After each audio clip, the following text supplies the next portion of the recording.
Hello, DragonCon. I am Debbie Viguie. I'm a New York Times best-selling author. A lot of people know me for the Wicked series, which I co-wrote with Nancy Holder, which was optioned by DreamWorks. We went through the several scripts, and that was very exciting. It was a very exciting process in general. And I've had some other things optioned as well. I'm also known for the Psalm 23 mysteries. I do writing for kids, I do writing for teens, I do writing for adults. I can't be pinned down to one genre, it seems. Anyway, I'm here to talk to you about the process of movie making. And there's so much to talk about, so I'm just going to talk about one little portion of it.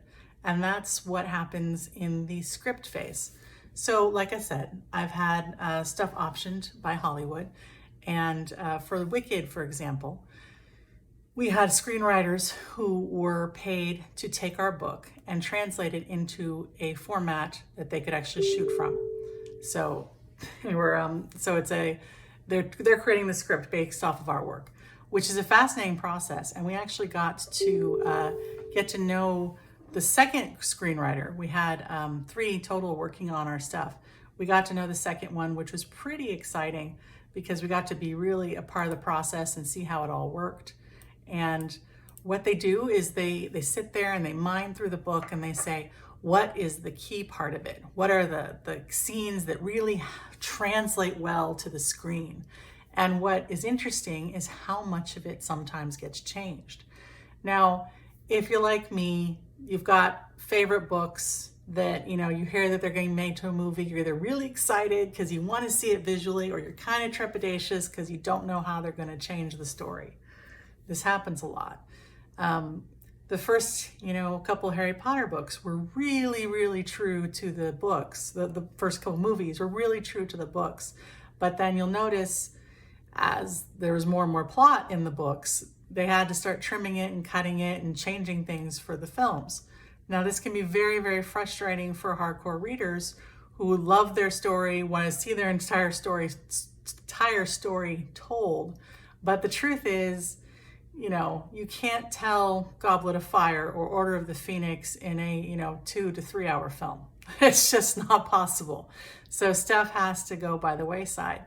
So it was fascinating for me to actually watch the writers trimming Wicked. What scenes were pertinent? How was this going to play out? And I was lucky that we were having some communication, so I could chime in from time to time and say, what you don't realize is this scene is important, because if they end up doing all 5 movies, this is going to be crucial later on.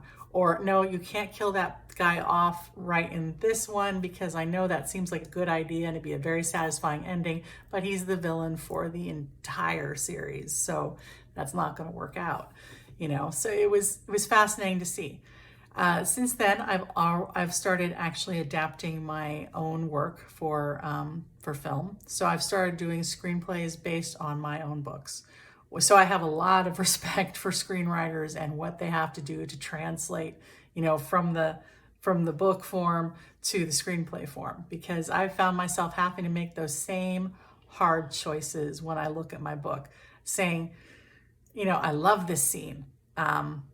Maybe it doesn't fit the narrative when I only have 2 hours to tell the narrative. Does this scene actually, keep the story marching forward, or is it suddenly going to be, 6-7 minutes of stuff that's cool, but doesn't really help the plot, or doesn't really explain the characters more in depth, or do anything like that? So I found it was really challenging, actually. For example, I took The 13th Sacrifice, the first witch hunt book I did, and I tried adapting it as a 2-hour movie, and pretty impossible. There's too much going on in that book, in that one book, to reasonably fit in a film. I mean, I had to cut so many things that in the end, I took what had been this very rich, very detailed world with multiple plots, subplots, and everything else, and just strip it down to something very basic and generic feeling, which made me unhappy as an artist, as a writer, because while I realize and I acknowledge that, sometimes the source material has to be changed when you convert something from book to screen, I wasn't happy with what I was seeing that the screen was going to come out. I mean, sometimes, ideally, the book can live and the film can live, and they can be separate, different, separate, but both really good for what they are and for their medium. And I just wasn't, entirely thrilled. So what I ended up doing is I tried rewriting just the first portion of it as a TV pilot. And I said, what if I take this first book and turn it into a 12 episode, limited series? And it worked so much better. I actually found really natural places to break it at, the 45-minute mark that made a lot of sense. And I was able to keep more characters. I was able to keep more plot lines. And I said, okay, so slow it down, take your time telling it, which is funny because in my books, for those of you who've read them, you've probably noticed I do anything but slow things down and take my time. I usually, hit the ground running, and if readers are out of breath by the time they finish reading, then I'm very happy, But with movie and television, you have to realize, movie, you've got to really compact it a lot more. And television, you have the chance to actually draw it out and explore even some things that I hadn't even gone into depth in the book, that I just glossed over or mentioned in passing. So that was very exciting. So the process of adaptation is cool. It also takes you different places. For example, The Triangle, which is a book came out recently. I co-authored that as well. And I did the film treatment for it and the script. And I found that what had made for a very compelling book and, a very compelling character for the female lead was really seriously lacking for a movie. Because most of it was internal monologue and the emotions she was going through, which, while very gripping when you read it, doesn't necessarily, translate well when you're trying to watch it. So you sit there, watching her going through all kinds of facial expressions and maybe talking to herself. I mean, that's not exciting, So I actually had to add an entire new element to the plot when I translated it to film for the female lead, so that she had more action sequences. So her action went from being mostly internal, driven to externally driven. And she ended up putting her life in danger and, nearly dying in the Bermuda Triangle and everything else, trying to find her husband who'd been lost. And it ended up being very exciting. And I was actually kind of disappointed because the book had already been published and everything. And I'm like, had I known what I know now, I would have added these portions to the book, because while I thought what we did for the book was really stellar, and I still do, I think she has a fantastic character arc and it really is a really emotional and poignant character. Being able to add these other bits would have fleshed it out even more and brought it kind of full circle in some ways. So it's interesting. So now I'm looking more at my books. I mean, I've always looked at my books saying, how will this play on the screen? How will this make a great movie? How will the action move? But now I'm looking at it even more in depth, saying, what are things that I would need to bring to it if it was going to be a movie that might be different than I'm naturally inclined to do for a book. And it's just making me a better, more well-rounded author, I think, in general. But it is a fun process, and dealing with Hollywood is a lot of fun too. There's it's so many differences when it's writing for Hollywood versus writing for New York with the publishing, and it's even the contracts are different, which makes me laugh, because you get a contract with a big book publisher, it's about 15 pages long. You get a contract to, for that same book for a Hollywood company that wants to purchase the rights to that book, it's 65 pages long. So even there's just dramatic differences where you're like, wow, there's a lot more to read through and take into consideration.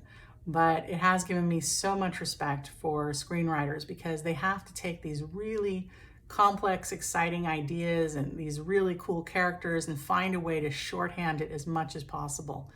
And one of the things I've been able to do is the movie theater near us opened up, and they were showing Back to the Future. So my husband and I got to go see Back to the Future, and it was the first time I had seen it on the big screen since it first aired, since I was a kid, right? And it was fascinating because, I mean, I've seen it tons of times since then, but I've never really just sat and let myself be enthralled by it and pay attention.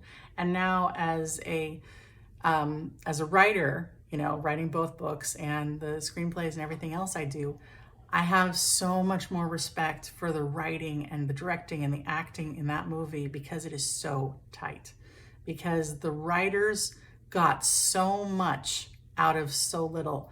They put so much impact in there. There was little things that they did that had big payoffs where you sit there going, wow, they crammed so much into such a short time, but they did it through these subtle little things. Like even the fact that in the beginning, Marty keeps looking at his watch, you know, and it's never working, you know, or like maybe him being late might be an issue at some point, you know, and of course he's running late in the end, twice, you know, and not necessarily his fault either time, but you've already got that idea that he and time are not simpatico. So, you know, he doesn't necessarily get anywhere on time, even when he's trying to, you know, and Back to the Future, time travel, that's kind of a big issue. So it's this very subtle thing that the writers have going on that it's an actor, you know, the quirk for the actor, but at the same time, it actually means something very deep, you know, and it also kind of is symbolic of the character in many ways. There's just so many things I go off on about that, but I was just sitting there going, you know, there is not a word, not a stroke in that film that is wasted. It is all meaningful, is all relevant, it all ties in on itself, and you know, and it's very, very well done. So I mean, that's fun. So, you know, next time you find out that they're going to be taking one of your favorite books and turning it into a movie, I would challenge you, and this is hard, it's really hard, I know, I've been there, I get it, but I would challenge you to, when you go to the movie, to just tell yourself there's no physical way they can put all of the book into the movie and make it exactly like you think it should be and exactly like it was written. A, they're probably not going to have enough screen time to get it all in there. B, things that work really well in print don't translate well visually sometimes, you know. And C, it's a different format, which means you might have a lot, you might be able to do stuff in a book that you don't have time to do in a movie, or that is not going to be as interesting to your audience. Like I said with The Triangle, she had a lot of internal drama, which is great when you're reading it and really hard to portray on the screen because it's just like, and what's she doing? Well, she's going through a revelation and a revolution, and it's amazing, but it's hard to show. So you need something a little different, you know, to show the transformation of the character. So the needs of a book and the needs of a film are different. And if you can keep that in mind, maybe it'll be easier to enjoy both for what they are and to realize it's two creative visions of the same story, ideally. Sometimes, you know, and it does happen. Sometimes the film is better, in my opinion.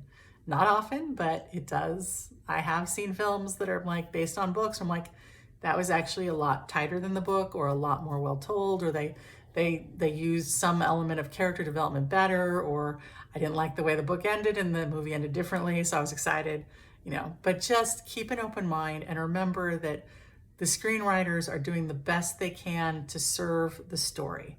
And that is what we as writers are always struggling to do, is serve the story. When I co-write something, it's not about my ideas versus my co-writer's ideas. It's about what best serves the story. Doesn't matter who comes up with the idea. Doesn't matter who likes what better. It's what is best for the story. And that's what a screenwriter is doing when they take a book and adapt it. They're saying what is best for the story. What will make the best film? And most of the time, you know, a lot of the time, they love the source material, but they have to look at it a critical eye because they know they can't just lift it straight onto the screen because it's not going to, you know, usually work out. There'll be problems that they need to resolve. So anyway, that is just my little insight on on film and the scripts and how we get, you know, from book to script. And I think it's just an exciting process, and I'm looking forward to being part of that process for many years to come. And hopefully in the not so distant future, you'll get to see one of my projects actually translated onto the big screen. You know, then the director gets hold of it and they do stuff the writer didn't intend, and that's a whole different story and a whole different topic and a whole different panel. Anyway, thank you so much for joining me. I'm so sad that we're not all there together, because, you know, I love DragonCon and I love the energy and I love hanging out with people and meeting people and, you know, shaking their hands and everything. But, you know, it is what it is, and we make of it what we can. And I'm looking forward to seeing you guys all next year, because Scott and I are going to be there, and we'll just make one big party of it.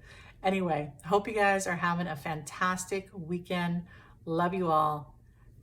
This is Debbie Viguie again, Viguie, and I will talk to you later. Bye.